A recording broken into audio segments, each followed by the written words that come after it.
अरब के अंदर। और तीसरी चीज, उनकी पत्नियां कितनी होंगी? 2 और 10। कितनी हो गई? 12 बीवी वाला ढूंढ ढूंढ के मर जाए सब लोग, कोई नहीं मिलेगा। 12 बीवी वाला सिर्फ एक ही मिलेगा, मुहम्मदुर रसूलुल्लाह। हमारे थापा जी बैठे हैं, पूछिए जीसस की, ईसा अलैहिस्सलाम की कोई पत्नी थी? नहीं थी। बाइबल के आधार पर उनको सूली दे दी गई, तख्ते पे ले जाकर लटका कर उनको खत्म कर दिया गया। लेकिन हमारे कुरान के मुताबिक उनको सूली नहीं दी गई। जब उनके दुश्मनों ने उनको सूली पर लटकाना चाहा तो अल्लाह ताला ने उनकी शक्ल के किसी दूसरे शख्स को वहां पर पेश कर दिया और ईसा अलैहिस्सलातु वस्सलाम को जिंदा आसमान पर उठा लिया। वो कुर्ब कयामत आएंगे, दोबारा आएंगे, काने दज्जाल को खत्म करेंगे, सलीब को तोड़ेंगे। ये कुर्ब कयामत उनकी निशानी बताई गई है। और हमारा मजहब जिस तरह मोहम्मद रसूलुल्लाह की इज्जत और एहतराम करने का हुक्म देता है, उसी तरह ईसा अलैहिस्सलातु वस्सलाम जीसस की इज्जत और एहतराम का भी हुक्म देता है, क्योंकि वो भी हमारे नबी थे, मोहम्मद रसूलुल्लाह भी हमारे नबी थे। इस्लाम सारे नबियों को के ऊपर ईमान लाने को जरूरी करार देता है। अगर हम मोहम्मद को मानते हैं, ईसा को नहीं मानते हैं, तो हम मुसलमान नहीं हो सकते हैं। मेरे प्यारे साथियों, हमारे मजहब के अंदर मुसलमान होने के लिए जरूरी है, अगर आप मोहम्मद को नबी मानते हैं तो ईसा को भी आपको नबी मानना पड़ेगा, मूसा को भी पैगंबर मानना पड़ेगा, और जितने नबी अल्लाह ताला ने भेजे उन तमाम नबियों पर ईमान लाना पड़ेगा। मेरे प्यारे भाइयों, यही इस्लाम की असास है। वो तफरीक बैनुल मज़ाहिब नहीं चाहता है, वो दुनिया के तमाम मजहबों के दरमियान नफरत नहीं चाहता है। वो ये चाहता है कि अच्छी चीज तुम्हें जहां से मिले ले लो। अगर अच्छी चीज हिंदू धर्म से मिल रही है तो ले लो, ईसाई मजहब से मिल रही है तो ले लो, ईसाइयत से मिल रही है तो ले लो, जैन धर्म से मिल रही है तो ले लो। अच्छी चीज जहां से मिले वहां से ले लो। अच्छी चीज तुम्हारी खोई हुई अमानत है, और अच्छी चीज किसी की बाप की जागीर नहीं होती है। अच्छी चीज सबके लिए होती है। अच्छी चीज तुम्हें जहां से मिले उसको ले लो। हर मजहब के अंदर कुछ अच्छाइयां होती हैं, आपको ले लीजिए। कुरान उससे मना नहीं करता है, इस्लाम उससे नहीं रोकता है। वह ईसा अलैहिस्सलातु वस्सलाम शादी नहीं किए। और आ जाइए सुलेमान अलैहिस्सलाम, उनकी 99 बीवियों का जिक्र हदीस में मिलता है। कितनी बीवियां थी? 99। दाऊद अलैहिस्सलाम के पास कितनी बीवियां थी? 1000। 99 वाले हैं, 1000 बीवियों वाले हैं। इब्राहिम अलैहिस्सलातु वस्सलाम की 2 बीवियों का जिक्र मिलता है, सारा और हाजरा। बाद रिवायतों में 3 का भी मिलता है कि उनकी 3 बीवियां थी। चलिए 2 मानो या 3 मानो, 2 और 3 बीवी वाला जिक्र मिलता है। रामचंद्र जी के पास एक पत्नी थी सीता, लेकिन राम के पिता राजा दशरथ के पास 3 पत्नियां थीं। राम के पिता राजा दशरथ के पास 3 पत्नियां थीं। 3। और आप मनुस्मृति पढ़ेंगे तो उसमें लिखा है कि राजा बहुत सी पत्नियां रखता था, और लिखा है कि राजा अपनी पत्नियों को लेकर जब जंगल में सैर के लिए निकले, पत्नी नहीं लिखा, पत्नियों, जमा कसेगा। राजा जब अपनी पत्नियों को लेकर निकले, पत्नियों यानी एक राजा कई पत्नी रखता था। और हमारे नवाबों का दौर उठाकर देख लो, लखनऊ के नवाब और फला नवाब, तो एक नवाब के पास 300 बीवियां भी मौजूद थी। आज भी लखनऊ में चले जाइए आप, भूल भुलैया चले जाइए आप, वहां पर आपको बताएगा गार्ड कि यहाँ उसकी 300 बीवी रहती थी, फला नवाब की 300 बीवी।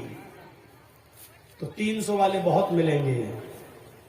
सबसे ज्यादा अगर कहीं मिलता है जिक्र, सबसे ज्यादा अगर किसी ने बाजी मारी है तो वो थे कृष्ण कन्हैया जी, जिनके बारे में महाभारत में लिखा है 16,108। 16,000, 1-2 नहीं, कितनी थी? 16,108। वो भी पत्नियां नहीं है, गोपियां लिखा हुआ है। चारों तरफ गोपियां, बीच में कन्हैया। बांसुरी बजाते थे, बांसुरी में इतनी सुरीली मीठापन था कि सब मर जाती थी। वो 16,108 जो बनी वो बांसुरी में ही मरी है। बांसुरी बजाते थे और सुरीली आवाज सुनकर उनके पास बैठ जाती थी, वो उनकी गोपियां थी। कितनी है? 16,108। लेकिन मसला न 16,000 का है, मसला न 2-3 का है, मसला न 99 का है, न 1000 का है।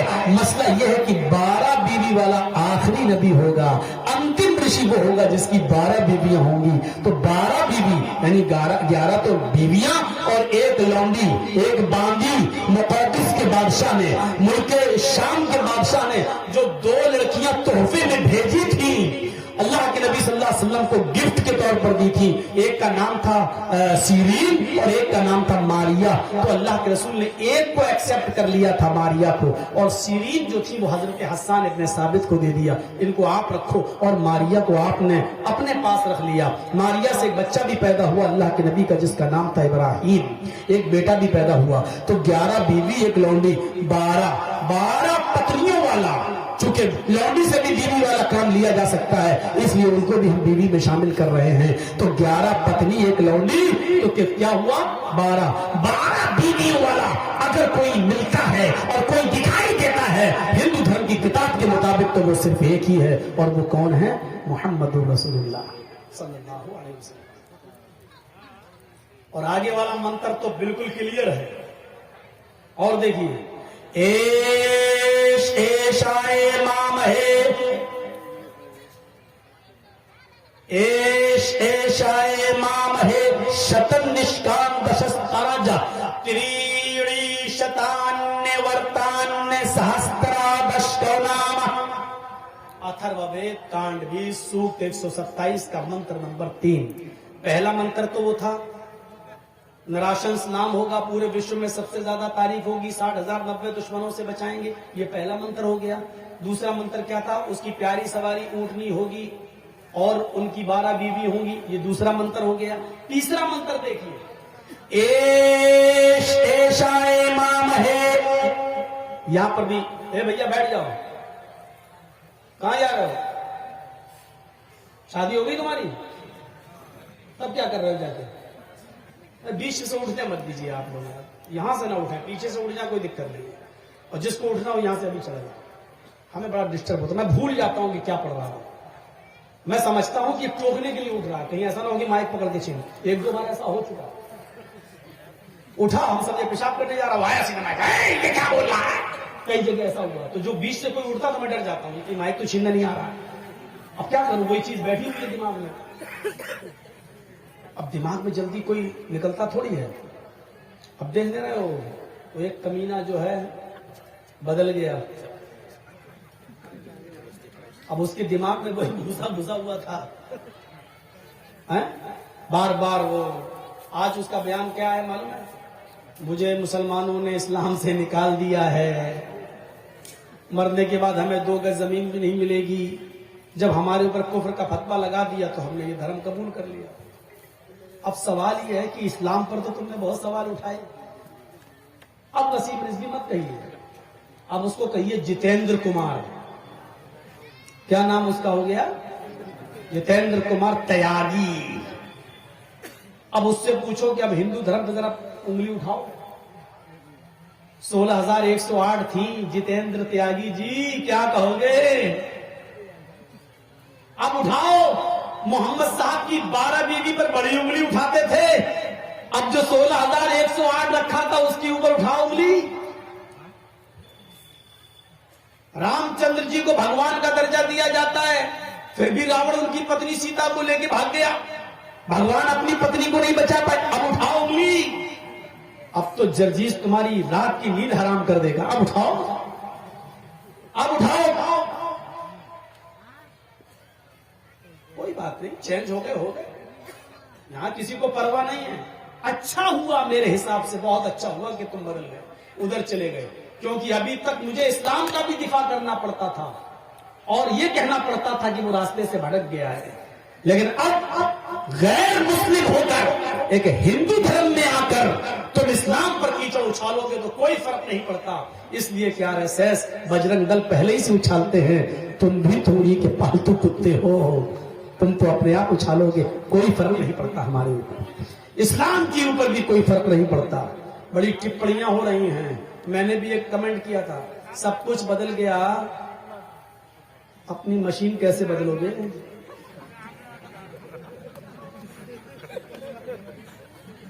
वो भी तो बदलो। मोदी जी उसको चाहिए कि अमेरिका भेजकर उसका खतना खत्म करवाएं, क्योंकि इंडिया में तो कोई ऐसी सर्जरी है नहीं कि जिससे खतना खत्म हो जाए। वो बीच वाली मशीन से जिंदगी भर मुसलमान ही रहेगा। वो अलग बात है कि उसका कुछ भी हो, कहीं भी चला जाए किसी भी, लेकिन मिडिल में जब वो कभी पेशाब करने जाएगा तो कहेगा कमबख्त यही चीज तो और कहीं बदल गई होती तो अच्छा होता। वो जिंदगी भर याद रखेगा अपनी मशीन को कि ये मशीन वो तो अच्छा हुआ कि छिपी हुई रहती है, छिपी हुई, लेकिन वो अकेले में जब भी पेशाब करेगा तो वो अपनी मशीन को जरूर गाली जरूर देगा, कमबख्त तू ही मुझे शर्मिंदा कर रही है, सब कुछ तो बदल गया, तू भी बदल जा कमबख्त। हो सकता है उस दर में बड़े बड़े चमत्कारी बाबा मौजूद हैं, हो सकता है कि ये भी बदलना है। हम तो मशवरा देंगे रिजवी साहब, किसी हॉस्पिटल में जाके उस बीच वाली चीज को खत्म करा दीजिए और बीच वाले ही बन जाइए। वो सबसे अच्छा मशवरा है मेरा, क्योंकि ये बीच वाली चीज तुम्हें जिंदगी भर जीने नहीं देगी, जीने नहीं देगी, यही तुम्हें ललकारती रहेगी। जब पेशाब करेगा, पूजा करेगा, हवन करेगा, होम भू भुर्वा सब कुछ करेगा, लेकिन जब पेशाब करने जाएगा कहेगा कमबख्त तू ही मुझे शर्मिंदा कर रही है, यहीं से मैं मुसलमान नहीं, यहीं से मैं हिंदू नहीं हूं, यहीं से मैं त्यागी नहीं हूं, यहीं से मैं ये नहीं हूं। ये चीज उसको जिंदगी भर लानत भेजती रहेगी। कहीं ना कहीं तो छाप अभी बाकी है। तो अब जिंदगी में जिसके दिमाग में जो घुसा होता वही, तो यहां से बीच से मत उठो। मेरे भी दिमाग में वही घुसा हुआ, हैदराबाद वगैरह में एक ऐसा हुआ, बीच में एक आदमी आया, मैं समझा कहीं जा बंद कर अपना आना है, उठाया, चली कुर्सियां, माइक फेंके गए, ये हुआ, अंडे चले, टमाटर फेंके गए, बहुत कुछ हुआ हमारे साथ हमारी जिंदगी में। खैर अब तो अल्लाह का रहमो करम है। तो मेरे भाइयों, तीसरे इस मंत्र पे गौर कीजिए, ऐशाए एश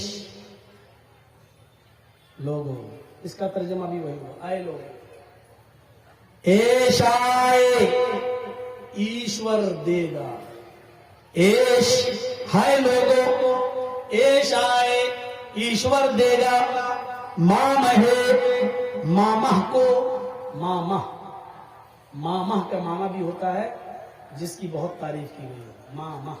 इसका भी संस्कृत में हिंदी तर्जुमा देखेंगे नालन विशाल शब्द सागर में, तो मामह के आगे लिखा है प्रशंसक, जिसकी बहुत तारीफ की गई हो, प्रशंसक जिसकी बहुत तारीफ की गई हो। एश यानी मोहम्मद, एश ऐ लोगो, एश आए ईश्वर देगा, मामहे मामह को, नराशंस को, मोहम्मद को क्या देगा, शतन निष्कान, शत 100, निष्कान सिक्के सोने के, शतन निष्कान क्या देगा, 100 सोने के सिक्के, दशस तरजा, 10 इस तरजा हार, 100 सोने के सिक्के, दशस तरजा 10 हार, त्रीणी शतान्य वर्तान, त्रीणी 3 शत 100 शत 100, त्रीणी 3 शत 100, त्रीणी शत 300 वर्तान, अरबी घोड़े। एक चीज का तर्जुमा देखिए, कोई पंडित भी नहीं बताएगा, अल्लाह की कसम पोल खुल जाएगी उसकी। त्रीणी 3 शत 100, 300 वर्तान घोड़े, त्रीणी शतान्य वर्तान 300 अरबी घोड़े देगा। सहस्त्रा 10 गौनामा, सहस्त्रा भी बताया था, 1000, सहस्त्र 1000 10 हजार, सहस्त्र 1000 10,000 गौ गाय। अब पूरे मंत्र का तर्जमा देखिए, ईश्वर महर्षि को मोहम्मद को देगा 100 सोने के सिक्के, 10 हार, 300 अरबी घोड़े और 10,000 गायें। ये मंत्र किस किसी पर पूरा नहीं उतरता सिवाय मोहम्मद रसूलुल्लाह। सबसे पहले क्या है? 100 सोने के सिक्के। सोना बड़ा कीमती होता है। जब आपका बच्चा MBBS में एडमिशन लेना चाहे और थोड़े से अंक से फेल हो जाए और 50 लाख रुपया मांगा जा रहा हो कि दे दीजिए आपके बच्चे को MBBS में एडमिशन हो जाएगा, तो आप ऐसे मौके पर अपना सोना तक बेच देते हैं अपने बच्चे के पढ़ाने के लिए। 100 सोने के सिक्के का मतलब 100 कीमती लोग। और इल्म एक ऐसी दौलत है जो सोने से भी ज्यादा कीमती। इल्म के हुसूल के लिए मां अपने बच्चों का सोना तक, अपने जेवर तक बेच देती है अपने बच्चों को पढ़ाने के लिए। तो मतलब क्या है? अल्लाह मोहम्मद को ऐसे 100 आदमी देगा जो सोने के सिक्कों की तरह कीमती होंगे, यानी इल्म हासिल करने वाले होंगे। मोहम्मद रसूलुल्लाह के उन 100 सहाबा की तरफ इशारा है जो मदीने के मस्जिद नबवी के बाहर एक चबूतरा बनाता और उस चबूतरे पर बैठकर वो इल्म हासिल किया करते थे। मेरे भाइयों, जिनको असहाबे सुफ़्फ़ा के नाम से याद किया जाता है, जो इल्म दीन हासिल किया करते थे, जो पढ़ा करते थे, उनकी तादाद 110, 11, 12, 116 के इर्द गिर्द थी। इसलिए अथर्ववेद के अंदर लगभग आया है कि ईश्वर मामा ऋषि को देगा लगभग 100 सोने के सिक्के। लगभग का मतलब ये होता है कि कुछ ज्यादा या कुछ कम। तो मेरे भाइयों, 100 सोने के सिक्कों से मुराद असहाबे सुफ़्फ़ा, 100 वो सहाबा मुराद हैं जो नबी अकरम से इल्म हासिल किया करते थे और उन्होंने इल्म हासिल करने के लिए अपनी जमीन और जायदाद भी निछावर कर दी थी, अपने माँ बाप को भी कुर्बान कर दिया था। भाई ने भाई को छोड़ा था, भाई ने बहन को छोड़ा था, एक ने किसी, सबने रिश्तेदारों को छोड़ा, किसी ने जमीन छोड़ी, किसी ने जायदाद छोड़ी, लेकिन वो मोहम्मद रसूलुल्लाह से पढ़ने जरूर आया करते थे। ये तादाद उनकी इसी 100 के इर्द गिर्द घूमती है। शतन निष्काम अल्लाह मामा को देगा 100 सोने के सिक्के। 10 तरजा, 10 हार औरतें गले में पहनती हैं। और आपने देखा होगा कि लॉकेट पर, हार पे जो इतना सा लॉकेट होता है नीचे, जो उस पर औरतें प्यार में नाम लिख लेती हैं और अपने पति के नाम का पहला अक्षर, जैसे किसी का नाम जमील है तो जे बना लिया, किसी का नाम करीम है तो के बना लिया, किसी का नाम आसिफ है तो ए बना लिया और उसको पहने हुए गले में लटका लेती हैं। यानी मेरा पति मेरे दिल के करीब है।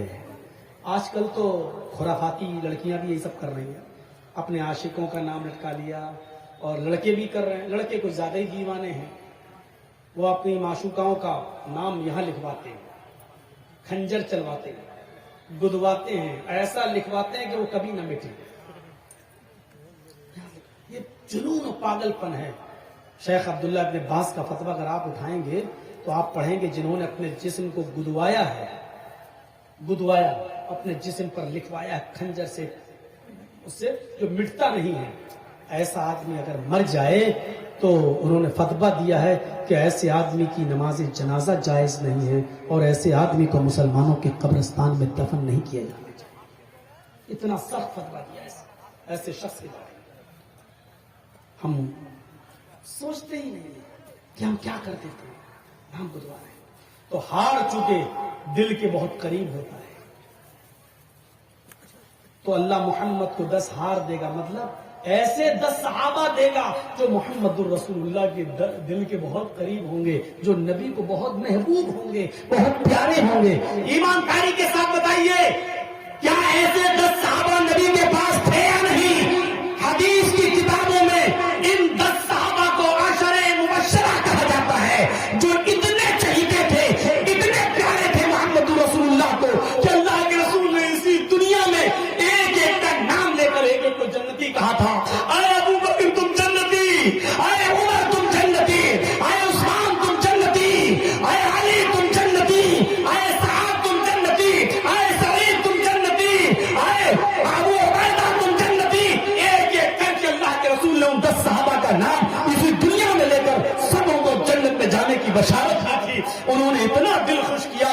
कि अल्लाह के रसूल ने इसी दुनिया में उन 10 सहाबा को जन्नत में जाने की बशारत दे दी थी। मेरे भाइयों, ये दिल के बहुत करीब थे। हमारे हिंदू भाई इस मंत्र को देखें। हमारा इरादा नहीं था मंत्र पढ़ने का। मैंने तो शेख निजामुद्दीन साहब से भी कह दिया कि अब मंत्र नहीं पढ़ता हूं, छोड़ दिया। आपके इस स्कूल के इस मदरसे के जिम्मेदार से भी मैंने कह दिया था कि अब छोड़िए मंत्र अंतर मैं नहीं पढ़ता हूं। उसकी वजह यह है कि मंत्र बंगाल में पढ़ता हूं, केस यूपी में होता है मेरे ऊपर। और होने की वजह भी है क्योंकि इन मंत्रों को पढ़ने के बाद ये यूट्यूबर जो है ना, इनके जो चैनल चल रहे हैं, इनके अकाउंट में जो पैसे आ रहे हैं, इन लोगों की वजह से मेरे ऊपर केस होता है। अभी हमने कृष्ण जी के बारे में बोला 16,108 बीवी। अब